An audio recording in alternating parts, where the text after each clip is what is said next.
Une vidéo qui est importante pour les chrétiens, quelle est la différence entre salut et récompense? Vous savez qu'un chrétien, il doit apprendre à diviser droitement la parole de la vérité. Je vais vous montrer quelles sont les 5 différences fondamentales enregistrées cette vidéo. N'oubliez pas de la partager à ceux qui ne comprennent pas ces choses. Point numéro 1, le salut c'est pour les non sauvés, tandis que les récompenses c'est uniquement pour les sauvés.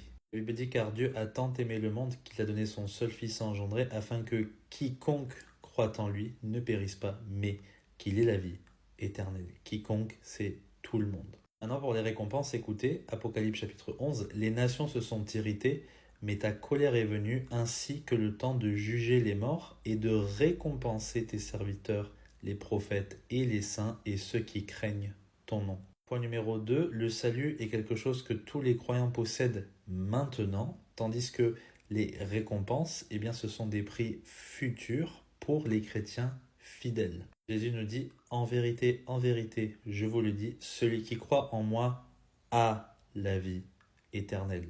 Au présent, on a la vie éternelle. De Timothée 4,8, écoutez, au reste, la couronne de justice m'est réservée. Le Seigneur, le juste juge, me la donnera en ce jour-là, et non seulement à moi, mais encore à tous ceux qui auront aimé son apparition. Point numéro 3, le salut est obtenu sans les œuvres, tandis que les récompenses sont obtenues en rapport avec nos œuvres. Romains chapitre 4, mais pour celui qui ne travaille point, mais qui croit en celui qui justifie l'impie, sa foi lui est imputée à justice. C'est ainsi que David exprime la béatitude de l'homme à qui Dieu impute la justice sans les œuvres. Et maintenant, que dit Paul sur les récompenses? 1 Corinthiens 3, l'œuvre de chacun sera manifestée, car le jour la fera connaître, parce qu'elle sera révélée par le feu, et le feu éprouvera quelle est la nature de l'œuvre de chacun. Si l'œuvre que quelqu'un a bâtie dessus subsiste, il en recevra la récompense. Point numéro 4, le salut ne peut jamais se perdre, tandis que les récompenses peuvent être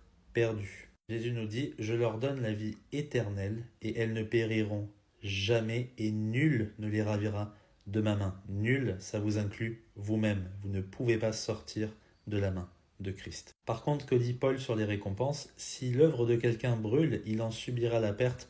Pour lui, il sera sauvé, mais comme à travers du feu. Lui, il est sauvé, mais il aura perdu des récompenses. Point numéro 5. Le salut est identique pour tous les individus, tandis que les récompenses sont différentes en fonction du croyant. Romains chapitre 3, la justice de Dieu, dis-je, par la foi de Jésus-Christ, pour tous ceux et sur tous ceux qui croient, car il n'y a point de différence. A l'inverse, Matthieu chapitre 10, verset 41 nous dit, celui qui reçoit un prophète en qualité de prophète recevra une récompense de prophète, et celui qui reçoit un juste en qualité de juste recevra une récompense de juste. N'oubliez jamais de diviser droitement la parole de la vérité.